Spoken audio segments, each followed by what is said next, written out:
네, 오늘은 무릎으로 사는 그리스도인 7장을 함께 나누고자 합니다.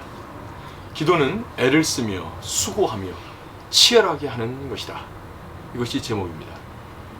기도는 애를 쓰며 수고하며 치열하게 하는 것이다. 여러분, 기도는 시간에 의해서가 아니라 강도에 의하여 측정되어집니다. 시간이 아니라 강도입니다. 능력 있는 기도를 하는 사람들은 시간에 구애받는 기도를 하지 않는다는 사실을 기억해야 합니다.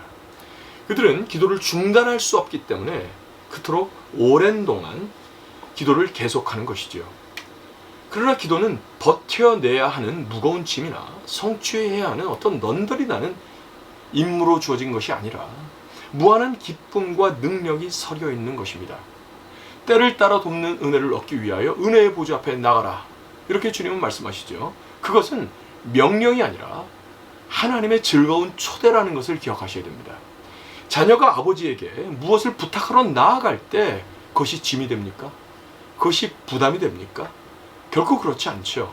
학교 선생님은 출석이 좋지 못하거나 장기 결석을 하는 아동을 꾸지람하기 마련이지만 가정에 사랑하는 아버지는 그 아이에 대한 모든 사실을 다 이해하시고 용납하신다는 것을 기억하셔야 합니다. 하나님은 우리의 모든 문제를 알고 계십니다. 또 우리의 모든 상황을 보고 계십니다. 하나님께서 우리의 짧은 여가를 얼마나 많이 기도의 시간으로 바치려고 하는가, 하나님 앞에 더 많이 짧은 여가 가운데서 기도하려고 하는가 라는 것을 하나님은 알고 계십니다. 그렇다면 치열하게 기도하는 것, 도무지 시간을 낼 수 없는 경우에도 치열하게 기도할 수 있을까요? 네, 그렇게 할 수 있습니다. 육신이 연약하여 기도하지 못하는 사람들, 또는 도무지 시간적인 여유가 없어서 기도하지 못하는 사람들, 또 직장인들, 바쁜 주부들, 일과가 끝나면 기도하기에는 너무나 지쳐버린 피곤한 노동자들, 하나님의 자녀들인 여러분, 하나님은 공사장 감독이 아니라 우리의 아버지이십니다. 만일 기도할 시간적 여유를 얻지 못하거나 은밀한 시간을 낼 수 없다면 그 자리에서 그 모든 사연을 하나님께 기도하십시오. 그곳에서 기도하는 자신을 발견할 것입니다. 우리는 사도 바울의 옥중 기도 생활을 잘 알고 있고, 또 그가 어떻게 어려운 가운데서도 기도했는가를 잘 알고 있습니다. 그는 정말로 홀로 있는 시간을 낼 수가 없었지요. 그럼에도 불구하고 그 옥중에서 하나님 앞에 기도한 것을 알 수 있습니다. 또 불충분한 식사와 부족한 수면을 가지면서 많은 시간을 기도함으로 육체를 상하게 하는 것, 과연 그것이 하나님의 뜻일까? 그러면 이것도 생각해 봐야 합니다. 기도는 물리적인 것 이상의 일이라는 것을 기억하셔야 됩니다. 많은 사람들이 좀 더 많이 기도하고자 그들의 휴식 시간을 자발적으로 버리면서 기도할 때 하나님께서는 그들에게 특별한 힘을 더 주신다는 사실을 또한 기억해야 합니다. 나는 내가 젊었을 때 더 수고하며 기도하지 않고 내 젊음과 정력의 기회를 그냥 쉬며 놀며 흘려보낸 것을 너무나 후회스럽게 생각한다고 이 지은이는 말하고 있습니다.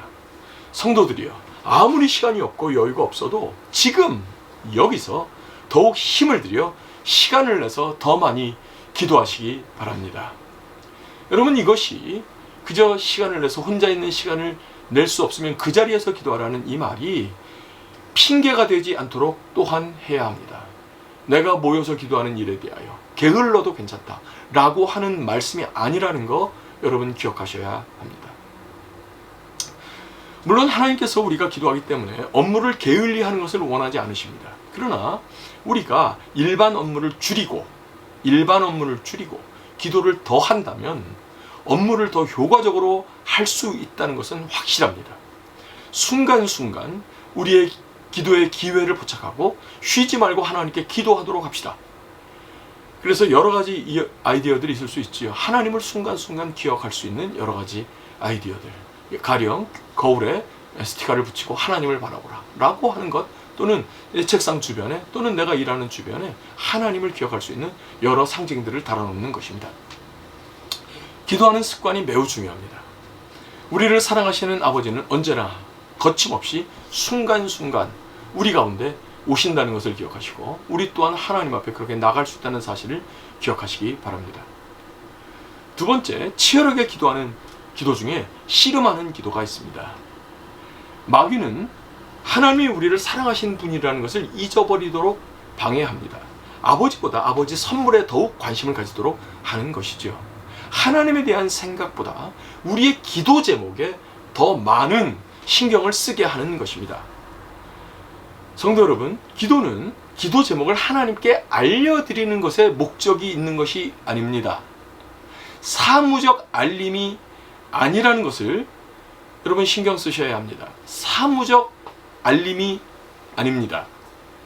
보통 우리는 생각하죠. 우리가 기도하기 전에 하나님 기도 제목을 다 알고 계시다. 그래서 그것을 알려드리기만 하면 그렇게 하나님께서 응답하신다. 여러분, 그러나 주검부원하지 말고 기도하라 라는 이 말은 사무적으로 짧고 간단히 분명하게 기도하라는 의미가 아니라는 것을 기억하십시오. 주님은 진지하게 하는 기도, 이것은 아무리 길어도 결코 꾸짖지 아니하십니다.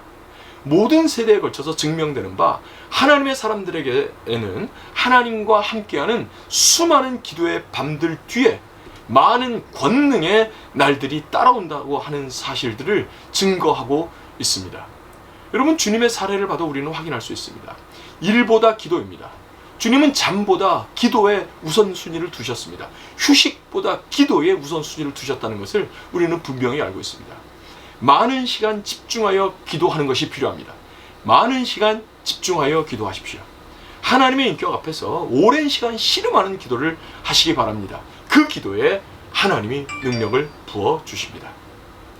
또 씨름하는 기도, 치열하게 하는 기도, 이 중에 하나가 반복하여 하는 기도입니다.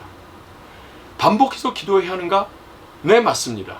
응답될 때까지 반복해서 기도한 사례를 성경은 많이 기록하고 있습니다. 대표적인 경우가 다니엘이지요. 여러분, 다니엘은 처음 그가 기도하려고 작정했을 때 하나님이 응답하셨다는 것을 알고 있습니다. 그러나 그럼에도 불구하고 포기하지 않고 3주 동안을 계속 기도합니다. 언제까지? 응답될 때까지 그렇게 기도한 것을 확인할 수 있습니다. 또 기도를 많이 했었던 조지 뮬러가 친구의 회심을 위하여 했었던 기도는 60년 동안 반복적으로 드렸던 기도라는 것을 우리는 잘 알고 있습니다. 또 불의한 재판관의 과부, 낭망하지 말고 응답될 때까지 기도했던 것을 잘 알고 있죠. 주님께서 사례를 드신 상황입니다. 또 수로보니게 여인을 칭찬하셨던 것, 그는 포기하지 않았습니다. 응답될 때까지 주님 앞에 나와 기도했던 것을 알고 있습니다. 겟세마네 기도 마찬가지고요. 사도 바울의 가시를 없애달라고 3번 강구했다라고 하는 건 마찬가지입니다. 베드로가 옥중에 있을 때 교회가 그를 위하여 기도하는데 그가 풀려날 때까지 기도한 사실을 우리는 성경을 통하여 알 수 있습니다. 그들은 모두 간절하다 못해 고통 어린 기도를 드렸습니다. 성도들과 주님의 이 경험은 우리의 경험이 돼야 합니다. 잃어버린 영혼을 위해 짐을 짊어졌다면 기도의 진통을 겪지 않을 수가 없습니다.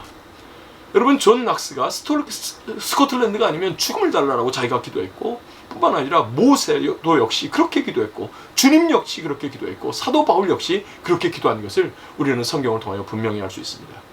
우리가 그렇게 많은 사역을 하면서 극소수의 회심자들만을 얻는다는 것은 어쩌면 고통 어린 기도의 결핍일 수 있습니다. 우리는 그들을 위하여 눈물을 흘리고 있는가? 전도의 부족이 아니라 사실은 고통 어린 기도의 부족이 아닐까요? 네 번째, 치열한 기도는 투쟁, 항쟁하는 기도입니다. 성경은 투쟁하는 기도를 해야 한다고 말하고 있습니다. 왜냐하면 마귀가 존재하기 때문에 그렇습니다. 영적인 싸움은 기도하는 만큼 싸워서 이길 수 있습니다. 기도로 파수하라고 성경은 말합니다. 또한 성령이 우리 안에서 고통하는 기도를 하신다면 그렇게 기도해야 합니다. 우리 역시 그렇게 기도해야 합니다. 느헤미야의 기도를 봐도 그렇고 에바브라와 사도 바울의 기도를 봐도 그렇습니다. 성령이 말할 수 없는 탄식으로 기도할 때 그 역시 말할 수 없는 탄식으로 함께 기도하는 것을 알 수 있습니다. 기도의 장애물 역시 기도로 헤쳐나가야 합니다. 기도로 사탄의 음모를 대적해야 합니다. 우리는 종종 새벽 기도 나와서 육체적으로 공고하면 피곤해지면 기도를 줄입니다. 이것은 완전히 잘못된 것입니다. 내가 이 일을 하는데 졸아서 못했다. 그렇다고 기도를 줄입니다. 여러분, 이것은 망하는 일입니다. 속은 것입니다. 기도를 줄이는 것이 아니고 기도의 장애물은 기도로 극복해야 되는 것입니다. 고통이 오고 또 사상의 집요한 주장이 올 수도 있고 논쟁할 수도 있고 직접적인 악령들의 공격 등이 있을 수 있습니다. 이럴 때 기도로 기도의 장애물을 이겨나가는 것입니다. 그러므로 진정한 기도라고 할 수 있는 것은 수고를 동반한 사역입니다. 또한 영적 투쟁입니다. 성령께서 인도하심을 따라서 우리는 다양한 기도를 배워야 합니다. 바로 이 치열한 기도를 드리는 우리 모두가 되기를 간절히 축원합니다.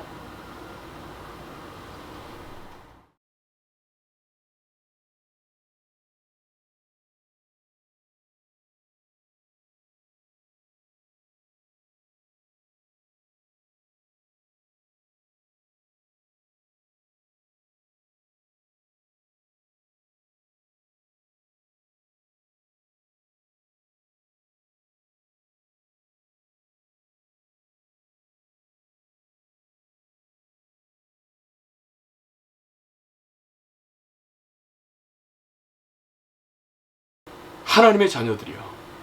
하나님은 공사장 감독이 아니라 우리의 아버지이시라는 사실을 기억하셔야 합니다. 만일 기도할 시간적 그렇지. 줄 알았지? 여보세요? 여보세요? 전화하는데 왜 안 받아? 반찬이 없어가지고 이거 만드느라고 못 받았네.